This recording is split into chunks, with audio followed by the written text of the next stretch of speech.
নমস্কার, আমি আশালতা। আজকে আমি আপনাদের করে দেখাবো এই সময় গরমের সময় হালকা পাতলা মাছের ঝোল, কাতলা মাছের ঝোল। তো এখানে আমি কাতলা মাছ নিয়েছি 6 পিস, তার মধ্যে দিয়ে দিচ্ছি হলুদ, নুন আর একটু সর্ষের তেল দিয়ে ভালো করে মাছটা মিশিয়ে নিতে হবে।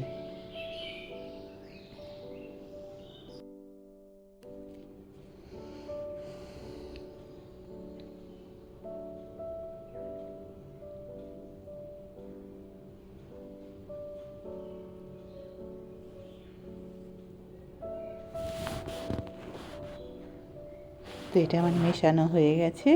এবারে আমি দিয়ে দিচ্ছি কড়াইয়ে সর্ষের তেল। তেলের মধ্যে দিয়ে দিচ্ছি একটু লবণ, হলুদ দিয়ে এইটা একটু গরম করে নিলে যখন মাছ ভাজা হবে তখন মাছ একদম কড়াইয়ের গায়ে লাগবে না। এবারে ম্যারিনেট করা মাছগুলো দিয়ে দিলাম।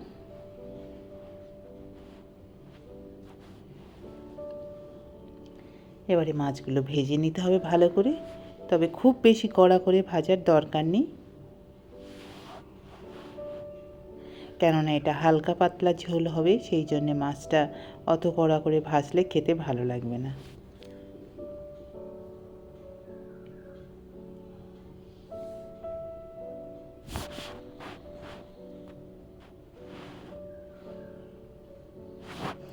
উল্টে পাল্টে মাছগুলো ভেজে নিতে হবে।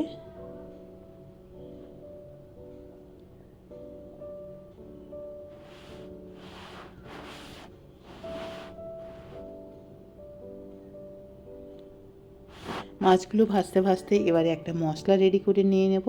টমেটো, কাঁচা লঙ্কা, আদা, জিরা, ধনে আর জিরা এটা একসাথে আমি বেটে নেব।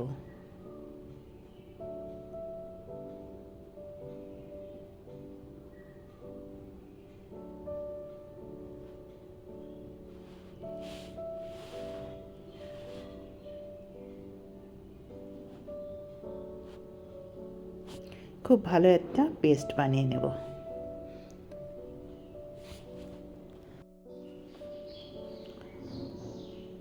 এদিকে মাছগুলো উল্টে পাল্টে ভেজে নিয়েছি, এবারে মাছগুলো তুলে নেব।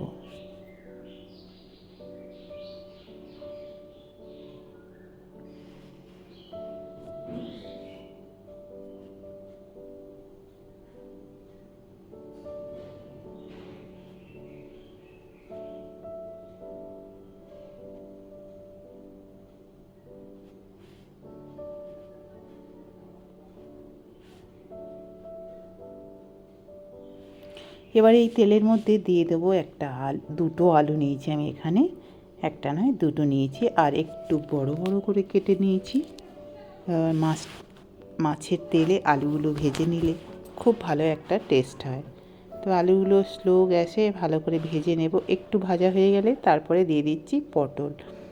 এখানে আমি পটলগুলো ঠিক আলুর মতন করে কেটে নিয়েছি। একটা পটলে 4 টুকরো করেছি, লম্বা লম্বা করে নিয়েছি, নিয়ে আলুর সাথে ভেজে নেব। তাহলে আলুটাও খুব ভালো ভাজা হবে আর পটলটাও ভাজা হয়ে যাবে। তো এখানে দেখতে পাচ্ছেন আলুটা খুব সুন্দর ভাজা হয়ে গেছে আর পটলগুলো ভেজে নিয়েছি।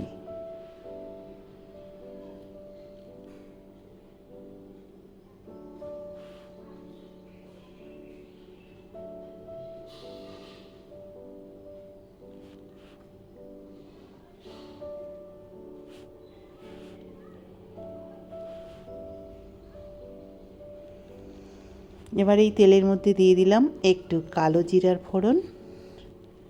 জিরাটা 10-15 সেকেন্ড খালি ভেজে নিতে হবে, সুন্দর গন্ধ বেরোবে। তারপরে এই যে মশলাটা করেছি সেটা দিয়ে দিলাম, টমেটো, কাঁচা লঙ্কা, আদা, ধনে, জিরার পেস্টটা দিলাম, একটু হলুদ দিলাম, নুন দিলাম, দিয়ে এটা ভালো করে ভেজে নিতে হবে যতক্ষণ না তেল ছাড়ছে। আর একটু দিয়ে দিলাম চিনি, শুধুমাত্র ব্যালেন্সের জন্যে। যদি আপনাদের পছন্দ না হয় চিনিটা না দিলেও চলবে। এবার এটা ঢাকা দিয়ে দিয়ে ভেজে নেব, আর এর থেকে তেলও ছেড়ে দিয়েছে।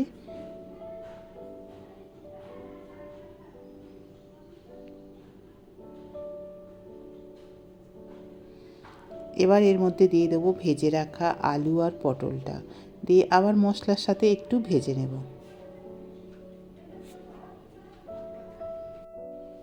তো ভালো করে এই মশলার সাথে এটা ভাজবো আমি, অন্তত 2-3 মিনিট ধরে ভেজে নেব।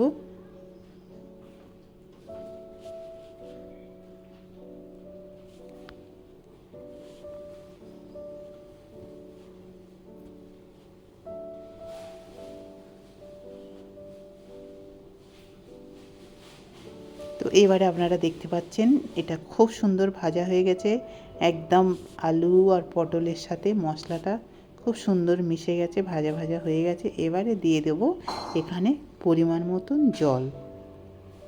এটা একটু হালকা পাতলা ঝোল হবে বলেছি, সেই মতন জলটা দিতে হবে।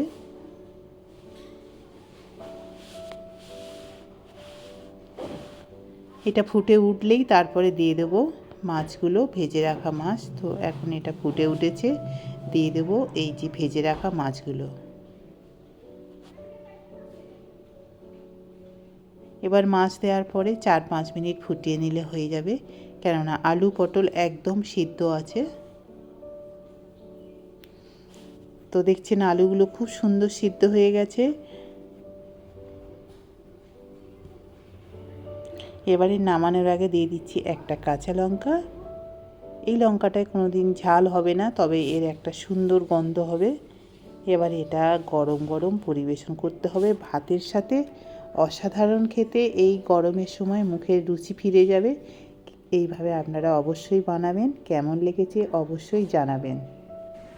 আমার এই রেসিপিটা যদি আপনাদের ভালো লাগে তাহলে লাইক করবেন, শেয়ার করবেন, সাবস্ক্রাইব করবেন, আর আমার বেল আইকনে ক্লিক করবেন, তাহলে নতুন নতুন ভিডিওর সাথে আপনারা আপডেট থাকতে পারবেন।